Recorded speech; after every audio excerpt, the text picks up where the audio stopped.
It's really great to be back. I have 3 poems to read tonight, and the first 2 I'm going to introduce the backstory of a little bit, because the really great thing about these coffee houses is instead of just reading the poems in a book or something, I can actually tell you a little bit of what's behind them. So the first poem I have to read tonight is called The Stone Garden, and I wrote it after attending my great-grandmother's burial for my great-uncle. He was the idea behind the poem. And so it reads, The Stone Garden. Gravestones stand, lie buried in snow. The statues wipe at noses, eyes.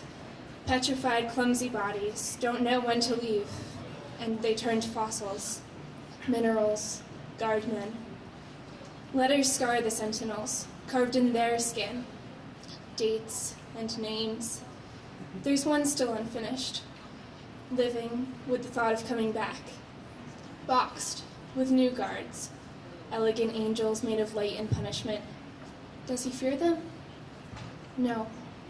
He makes the sign of the cross and rubs his knuckles, walking gratefully homewards. Mother's gone with Peter. Lunch needs preparing, and the statues are stirring. Filing slowly, coming to life, they walk with somewhat newfound reverence, vigor, hope, or something like it. Only the gravestones linger, silently standing.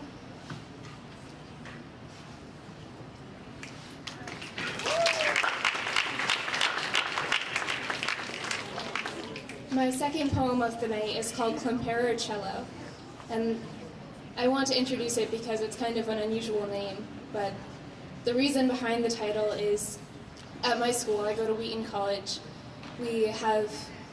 our president is part of a trio called the Clemperer Trio. It's a cellist, a violinist, and a pianist.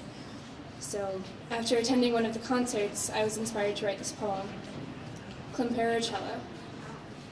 The press of his fingertips on her strings is the only thing keeping him alive, an irregular heartbeat that gives their music his life.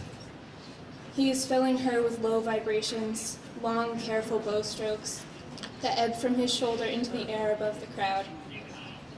Beads of sweat fall from his temples onto her arching neck as the song crescendos. The tremolo on the A string fills the chapel. They breathe in swirls. To end the music is to die.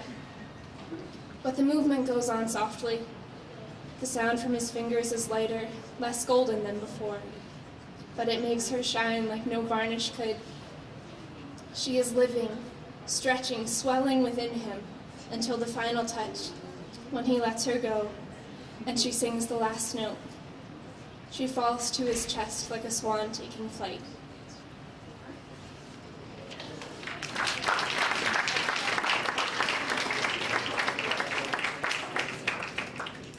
My last poem for the night is called Lovers in the Afternoon. The air in the afternoon is thick, sifting heavily on the foundling sprouts.